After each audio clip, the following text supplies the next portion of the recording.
I am proud of when I was very much involved, that I was always listened to, and anything I wanted they would do for me. For instance, I had an eye operation and I couldn't see for some time, couldn't see well. They printed all the board papers in large print for me so I could see what the board papers were about. Riverside staff would always be on hand for tenants and residents. I think over the last few years the office opening hours have been curtailed, the staff have been reduced, and we're not seeing the actual groundwork really that I think housing officers should be undertaking. I'm really proud of the new bus that's because I'm part of the Tenants Riverside and Residents Association, and we've just been able to purchase a bus for tenants to go up and down the country and to try and get more people involved and to basically have a voice and let tenants know that they're all part of a federation the moment that they get their keys. I think since Riverside have taken over, I think the services have improved, or they get far more involvement with the tenants than was had before. So generally I think yes, Riverside's been a good thing.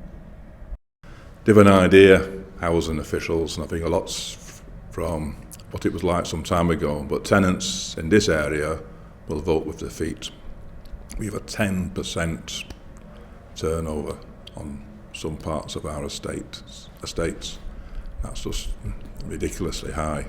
And it's mainly communication. Might have low-level problems with antisocial behaviour, and they'll just move because they can. By and large, things are pretty good at Riverside. There's a problem with communication sometimes and getting feedback, but certain departments are better than others. I've sort of lived on the North Bransham estate for nearly 37 years, something like that, and I've seen the sort of ups and downs. The estate's been run down. There was talks of it being demolished and being sort of desolate really. People didn't want to be on the estate. It's all turned around now. There's a waiting list for people to come onto the estate. We have new builds.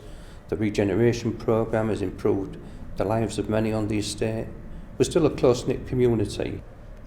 My point of view is they just help you get off the streets and that, so I mean it's a good thing because it gives you somewhere to live, some purpose in your life again.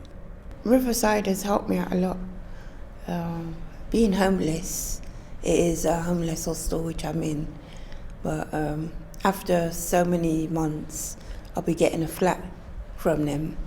I went to an awards ceremony the other week and the grandchildren was there was an entertainer there, and I just thought actually it'd be really nice if in a lot of schemes that instead of just their family and friends were invited, general needs tenants were invited. Just from the experiences I've seen, whether it's seniors, young people, people with different problems, as long as you contact the right person, there seems to be the help there available, and a lot of people in private housing wouldn't have that with a private landlord. If I was a chief executive, I'd make sure that service is nationwide, not just in pockets. And remember, if the tenants weren't there, I wouldn't be there. We've always been a multicultural and a diverse community. It's always been that way. And I think we need to understand the migrants' point of view. A lot of them don't speak English or very limited English, and I think we need to make them aware of Riverside and what they do and what they are. If I was chief executive of Riverside, what would I do? Well, I think I'd make sure that all my tenants have what they want. Whatever they're going to ask for, if within reason, of course. But I think it's just a case of looking after the tenants, and that's what you're there for. If I was the chief executive, I would probably try to get more houses and to get more people off the streets, myself personally. I'm a green person, and I'm a gardener, and I would really, really like to see allotments or gardens, a community garden of some sort in my area. Look quite strongly at the quality of repair. It may not go for all areas, but in our area I think the quality of repairs quite often isn't up to the mark. If I was chief executive at this present time for a day, I would look at the structure of the staff, because sometimes there seems to be a failure in feedback or feed out to the residents. So I'd try and restructure that so that people know what's going on both in Riverside and the tenants' residents.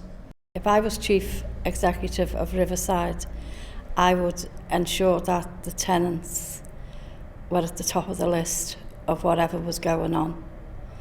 We know all tenants don't get involved or don't want to be involved for many reasons, but I think it's very important about tenant involvement and working and letting them know what you're doing.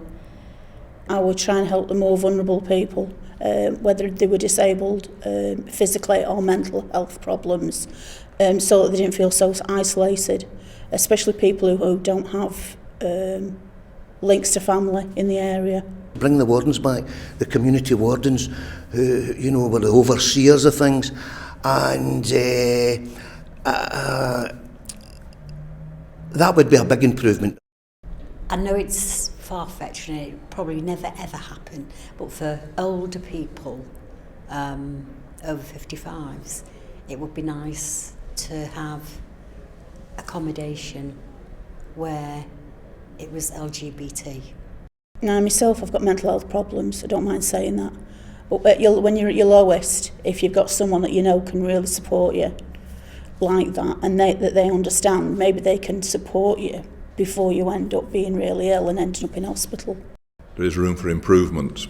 The communications are poor. The website is atrocious, very hard to use, very understand. And they say, I'm 66, they say, you know, people seem surprised that I've actually got a computer and I can actually plug it in. It can be a bit patronising at times. I've been using computers since, I think, 1976, when it was that big, it nearly needed a room this size to fit into it. But one of the main things I'm always pushing with the chief executive and anybody is that we seem to be behind on technology. And the tenants have the technology. We all carry some form of magic phone these days. If it wasn't for the tenants, there wouldn't be any housing associations.